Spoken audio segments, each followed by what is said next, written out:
સંસ્કાર પાઠશાલાના સૌ માવતર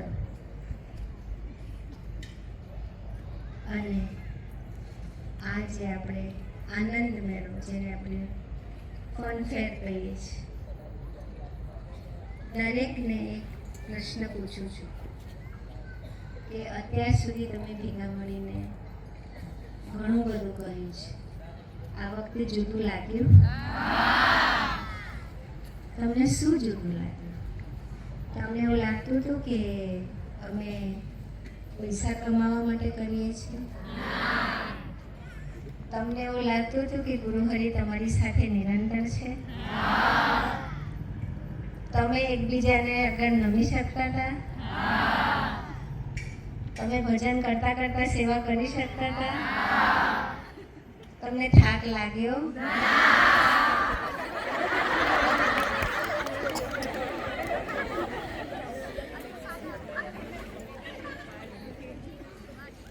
ગુરુહરિને જ્યારે પ્રથમ વખત પૂછવા ગયા હતા ત્યારે એમને કીધેલું કે ફન ફેર એટલે શું? બધાને ફેર ચડાવવાનું. પછી ગુરુહરિ એક લીટી બોલ્યા હતા, ફાયદો થાય તો કરો. તો લાગે છે ક્યાં ફાયદો થયો?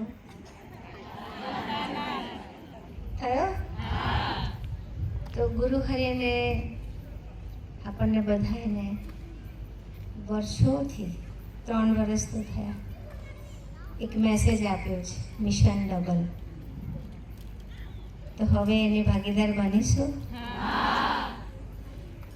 ફરી જ્યારે આપણે ભેગા થઈએ ત્યારે આ ગ્રાઉન્ડ બહારના ભક્તોથી નહીં પણ તમારાથી ભરેલા હોવા જોઈએ.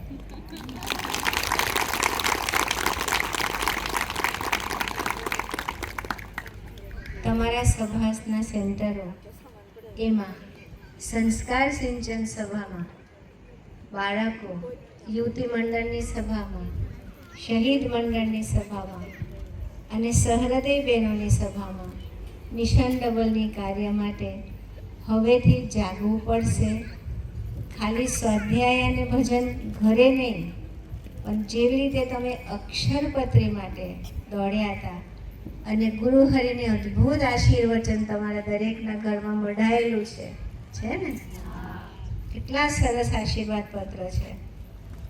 એમાં ગુરુહરિએ કીધું છે કે તમે તમારા ઘરને, મન બુદ્ધિને બાજુ પર મૂકીને તમે જેમ દોડ્યા છો એના ફળ સ્વરૂપે તમારો અહંકાર બુઠ્ઠું થઈ જશે અને ભગવાનના કાર્યમાં, ભગવાનના રાજીપમાં આપણે જે બધા ભેગા થયા છીએ એ વાત સાકાર થશે.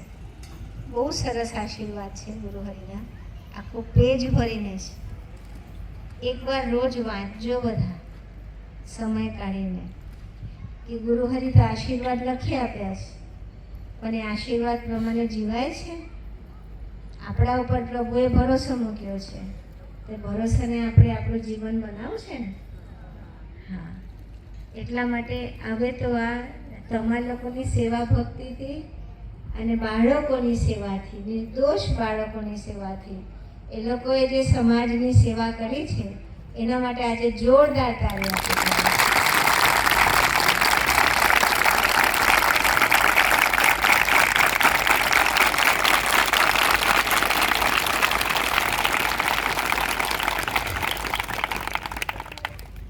4-4.5 દિવસમાં સાધક બહેનોના અથાગ પરિશ્રમની સામે એ લોકો જે સરળ થયા છે, એ લોકોની ફાઇનલ એક્ઝામ ચાલતી હતી.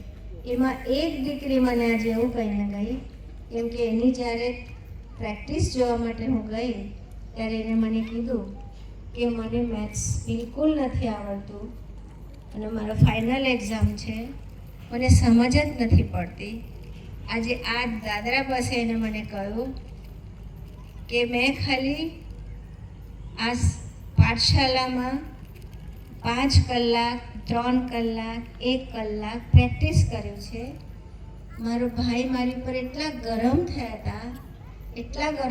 હતા કે રાત્રે મારે ભજન કરવું પડ્યું અને સવારે એક્ઝામ આપી તો મને એક દાખલા આવડી ગયા.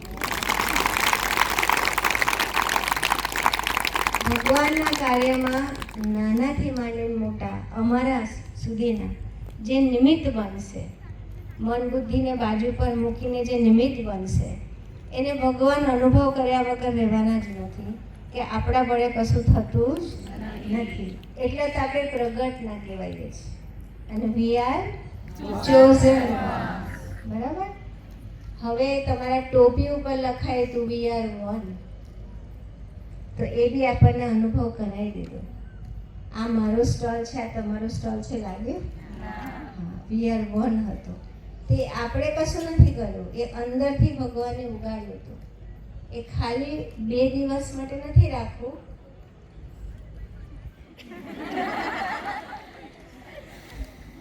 ઘરમાં, મંડળમાં અને રોજના દરેક દિનચર્યામાં વાતને જીવંત રાખવાનું છે. અને આવતીકાલે જે કાર્યકર્તાને જે રીતે વાત મૂકી છે એ પ્રમાણે એમના બાળકો સાથે મળવાનું છે. ત્યાં સુધી આપણે બધા વાઇન્ડઅપની સેવામાં લાગી જઈએ. બધાને અંતરથી જય સ્વામિનારાયણ. તમને બધાને અંતરથી નમન. બધા જ સાધકો અહીંયા આવી જાઓ. રિયા, આ બધાને આપણે નમન કરીએ. તમારામાં રહીને અમે પ્રબોધસમને નમન કરવાના છે. તમે કોણ છો? અક્ષર છો કે નહીં? ગુણાતીત છો કે નહીં? તો પછી આપણે ગુણાતીતને નમી શકે કે નહીં? તમે લોકો આ લોકો લીડરો છો વચ્ચે વચ્ચે.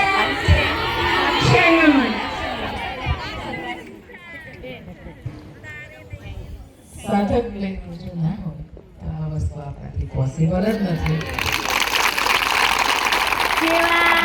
જેટલું ગાઈડન્સ છે એટલું એમના થ્રુ જ આવે. બાકી આપણેથી થાય એવું શક્ય જ નથી. તો આપણે એમને થેન્ક યુ.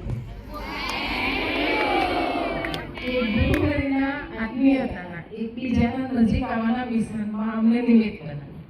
એટલે બધા અંતરથી એમને થેન્ક યુ કહી. અક્ષર સેવા, સ્મૃતિ, શ્રદ્ધા, સ્વધર્મ.